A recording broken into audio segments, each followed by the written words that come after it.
Supreme court से ED को बार बार लताड़ मिल रही है। भले ही उनको बार बार चेताया जा रहा है कि आप दुर्भावना से जांच मत कीजिए और सिर्फ जेल में रखना आपका उद्देश्य है।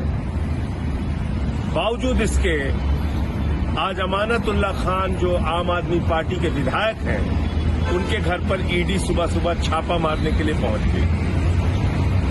ऐसे वक्त में जब उनकी मदर इन लॉ को कैंसर हुआ है, उनका ऑपरेशन हुआ है, और ऐसा नहीं कि ईडी को इस बात की जानकारी नहीं है। अमानतुल्लाह खान के वकील ने बाकायदा लिखकर उनसे समय मांगा कि उनकी सासू मां की तबीयत खराब है, कैंसर हुआ है, ऑपरेशन हुआ है, उनको कुछ दिन के लिए आप समय दे दें। ये मामला क्या है, आपके लिए जानना बहुत जरूरी है।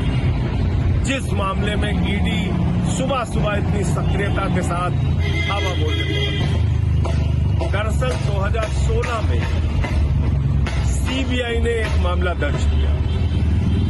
6 साल की लंबी जांच के बाद सीबीआई ने कहा अमानतुल्लाह खान ने कोई रिश्वतखोरी नहीं की, किसी भी प्रकार का आर्थिक अपराध नहीं किया, उनको गिरफ्तार भी नहीं किया सीबीआई ने। 2022 में उन्होंने फाइनल चार्जशीट दाखिल कर दी, और उसी मामले में जिसमें सीबीआई ने पर्चा दर्ज किया था, पहले एसीबी ने पर्चा दर्ज किया, फिर ईडी ने पर्चा दर्ज किया 2020 के अंदर। और मजेदार बात यह है कि एसीबी ने अमानतुल्लाह खान को गिरफ्तार भी किया। गिरफ्तार करने के बाद उनको जब जमानत मिली, उसमें भी ये कहा गया कि अमानतुल्लाह खान के खिलाफ रिश्वतखोरी के, भ्रष्टाचार के कोई सबूत नहीं है। ये एसीबी से मिली जमानत में लिखा हुआ है। इसके बाद ईडी अपना केस खत्म नहीं करती। 2023 में अमानतुल्लाह खान के घर पे छापेमारी करती है। ईडी ने अपने दफ्तर में बुला के 13 घंटे तक अमानतुल्लाह खान से पूछताछ की, और आज उसी मामले में 2016 के मामले में आज फिर धावा देने के लिए ईडी पहुंच गई है। आप लोगों को शर्म नहीं आती? ये आपकी जांच है। एक मामले की 3 इन्वेस्टिगेटिंग एजेंसी जांच कर रही है। 2 एजेंसी की जांच में कुछ मिला नहीं, आपकी जांच में कुछ आज तक साबित हुआ नहीं।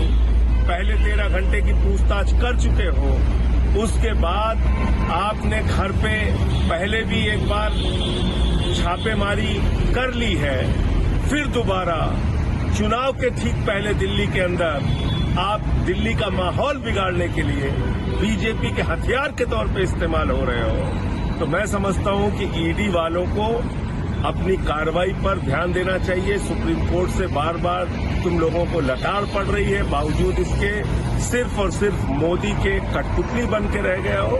ये ठीक नहीं है, और पूरी आम आदमी पार्टी इस मामले में मोदी सरकार को चेताना चाहती है कि तुम ये जो हथकंडे अपनाना चाहते हो अपनाओ। तुम्हारे सामने आम आदमी पार्टी किसी भी रूप से झुकेगी नहीं, लड़ती रही है, लड़ती रहेगी। आपने केजरीवाल को अंदर डाल रखा है, 17 महीने बाद मनीष सिसोदिया छूट के आए, 6 महीने मुझे जेल में रखा, सत्येंद्र जैन को जेल में रखा हुआ है। इससे हमारा मनोबल कहीं गिरने वाला नहीं है। तुमसे लड़ेंगे और तुमको हराएंगे। कॉन्ट्रैक्ट पे लेने का मामला है, उसके अंदर 2016 से अब 24 हो गया। 8 साल से सारी एजेंसियां उसके अंदर अलग अलग लेवल पे जो है इन्वेस्टिगेशन कर चुकी हैं, तो अभी तक तो कुछ मिला नहीं है। ये तो बहुत शर्म की बात है ना केंद्र सरकार के लिए कि एसीबी उनकी, सीबीआई उनकी जांच की, कहीं ये नहीं दिखा कि कोई पैसे के लेन देन पे किसी की भर्ती वहाँ पे की गई है। और केंद्र सरकार तो चाहती है कि दिल्ली के अंदर जितने भी सरकारी महकमे हैं वहाँ पे पद खाली रहें। वहाँ की खुद वो भर्ती करना नहीं चाहते, कोई और दूसरा भर्ती कर दे तो उसके ऊपर जो है आरोप लगाते हैं। इसका मतलब वो चाहते हैं कि दिल्ली के अंदर जो पूरा की पूरी जो सरकारी व्यवस्था है वो चरमरा जाए। यही अस्पतालों के अंदर भी कर रहे हैं, खुद लेंगे नहीं, दूसरे को लेने देंगे नहीं। तो सारा देश देख रहा है कि इस तरह से एजेंसियों का दुरुपयोग किया जा रहा है, और अब जैसे जैसे दिल्ली का चुनाव पास आ रहा है इस तरीके का दबाव और बढ़ाएंगे लोग।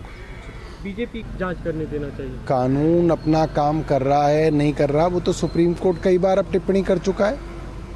ईडी और सीबीआई के विषय में सुप्रीम कोर्ट ने कहा है कि जिसको मन करता है उसको जेल में डालते हैं, जिसको मन करता है उसको गवाह बनाते हैं, जिसको मन कर रहा है उसको अप्रूवर बना रहे हैं, जिसको मन कर रहा है आरोपी बना रहे हैं। तो कोई कानून नहीं देख रहे हैं, सिर्फ और सिर्फ जो है केंद्र सरकार की सियासत के हिसाब से जो है लोगों के ऊपर एक्शन किया जा रहा है। और ये कोई और नहीं, देश की सबसे बड़ी अदालत कई बार ईडी के विषय में एक्साइज मामले में कह चुकी है। अभी बीजेपी इसका विरोध करेगी इस आधार पे कि इसमें कुछ क्लियर नहीं है, क्या प्रोविजंस रहेंगे।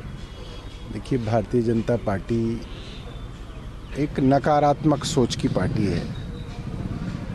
कोई भी काम कोई सरकार करे तो उसका विरोध करेंगे। आधार कार्ड यूपीए ला रही थी, ये विरोध करते थे, फिर ये खुद ले आए तो ये बहुत अच्छा था।